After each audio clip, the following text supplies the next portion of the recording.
లోని పలు గ్రామాల్లో ఎమ్మెల్యే ఉత్తమ్ పద్మావతి రెడ్డి పర్యటించారు.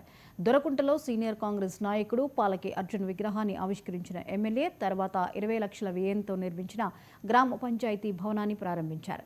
ప్రభుత్వ సంక్షేమ పథకాలు ప్రజలకు అర్థమయ్యే రీతిలో ఫ్లెక్సీలు ఏర్పాటు చేయాలని కార్యకర్తలకు సూచించారు.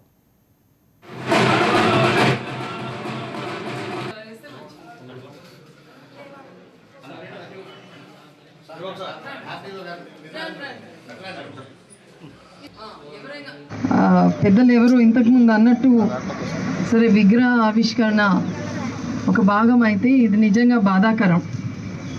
66 ఏళ్ళు నిండగానే అర్జున్ గారిని మనం అందరం కోల్పోవడం అనేది కేవలం దూరకుంటకే కాదు కానీ యావత్ కాంగ్రెస్ పార్టీ, కోదాడలో ఉన్న మొత్తం కాంగ్రెస్ పార్టీకే అదొక పెద్ద దెబ్బదా.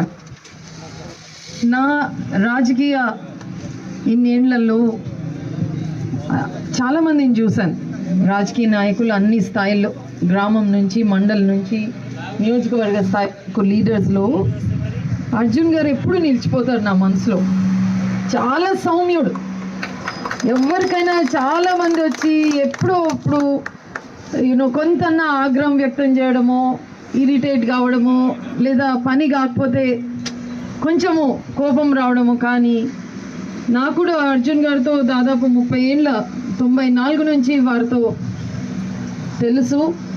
ఎప్పుడు కూడా ఎంత పెద్ద సమస్య అయినా, ఎంత చిన్న సమస్య అయినా, ఎంత లేట్ అయినా, ఎంత నాతో కలవకపోయినా కలిసినా తను ఎప్పుడూ నవ్వుకుంటూ సౌమ్యుడు, అంటే మంచిగా మాట్లాడి ఆ సమస్య మా ముందర పెట్టేవాడు, ఎంతో అర్థం చేసుకునేవాడు, ఎప్పుడు ఉల్టా మాట్లాడలేదు, ఎవరిని బాధ పెట్టాడు.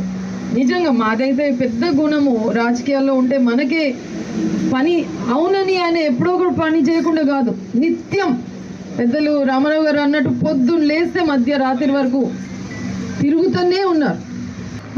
పెద్దలు ఎవరు ఇంతకుముందు అన్నట్టు సరే విగ్రహ ఆవిష్కరణ ఒక భాగం.